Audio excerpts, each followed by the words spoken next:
తాకట్టులో ఉన్న బంగారం అమ్మాలనుకునే వారి ఇన్ఫర్మేషన్ ఇస్తే దాని వాల్యుయేషన్ బట్టి మీకు కమిషన్ కూడా ఇస్తుంది గోల్డ్ హబ్. చిలకలూరుపేట మాజీ ఎమ్మెల్యే, మాజీ ఆరోగ్య శాఖ మంత్రి విడుదల రజనీ గారు జగన్మోహన్ రెడ్డికి బిగ్ షాక్ ఇవ్వబోతున్నట్టుగా తెలుస్తుంది. భారతీయ జనతా పార్టీ నేతలతో టచ్లో వెళ్ళినట్టుగా తెలుస్తుంది. ఏ క్షణమైనా బీజేపీలోకి జాయిన్ అయ్యేందుకు రంగం సిద్ధం చేసుకున్నట్టుగా తెలుస్తుంది. ముందుగా ఆమె తెలుగుదేశం పార్టీలోనే పనిచేశారు. తెలుగుదేశం పార్టీకి సంబంధించినటువంటి మాజీ మంత్రి పత్తిపాటి పుల్లారావు ఎవరైతే ఉన్నారో వారికి శిష్యురాలుగా, అనుచరురాలుగా విడుదల రజని ఉన్నారు. అయితే ఇప్పుడు మారిన పరిస్థితుల నేపథ్యంలో, ఇప్పుడు గతంలో కూడా మనం చూసాం, చాలా వీడియోలో ట్రోల్ అయిన పరిస్థితి కూడా ఉంది. ఆమె టీడీపీలో ఉన్నప్పుడు మీరు నాటిన విత్తనం సార్ అని చెప్పి చంద్రబాబు నాయుడు గారిని ఉద్దేశించి ఆమె ఏ విధంగా మాట్లాడారో తెలుగుదేశం పార్టీలో ఉన్నప్పుడు చూసాం.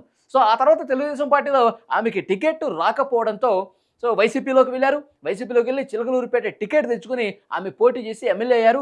ఆ తర్వాత కాలంలో మంత్రిగా అయిన పరిస్థితి కూడా చూసాం. సో ఆమె మంత్రిగా ఉన్నప్పుడు తెలుగుదేశం పార్టీ మీద ఎలాంటి విమర్శలు చేశారో మనం చూసాం. ముఖ్యంగా చంద్రబాబు నాయుడు గారి మీద, లోకేష్ మీద. ఆమె టీడీపీ నుంచే వచ్చి టీడీపీ అగ్రనాయకత్వాన్ని పూర్తిగా తీవ్రమైనటువంటి పదజాలంతో దూషించిన పరిస్థితి కూడా ఉంది. సో ఇప్పుడు వైసీపీ అధికారాన్ని కోల్పోయింది. కేవలం 11 స్థానాలకే పరిమితమైంది. ఇక మళ్ళీ అధికారంలోకి వస్తుందో రాదో తెలియదు. 5 సంవత్సరాల పాటు ప్రతిపక్షంలో ఉండాల్సినటువంటి పరిస్థితి. ఈ నేపథ్యంలోనే అవకాశవాద రాజకీయాలు చేస్తున్నట్టుగా మనకి సమాచారం వస్తుంది.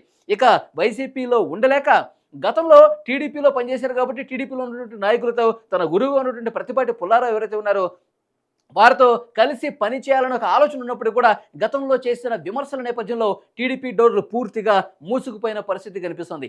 ఈ నేపథ్యంలోనే కూటమిలో ఉన్నటువంటి మరొక జాతీయ పార్టీగా ఉన్న భారతీయ జనతా పార్టీలోకి వెళ్లేందుకు రంగం సిద్ధం చేసుకున్నట్టుగా తెలుస్తుంది.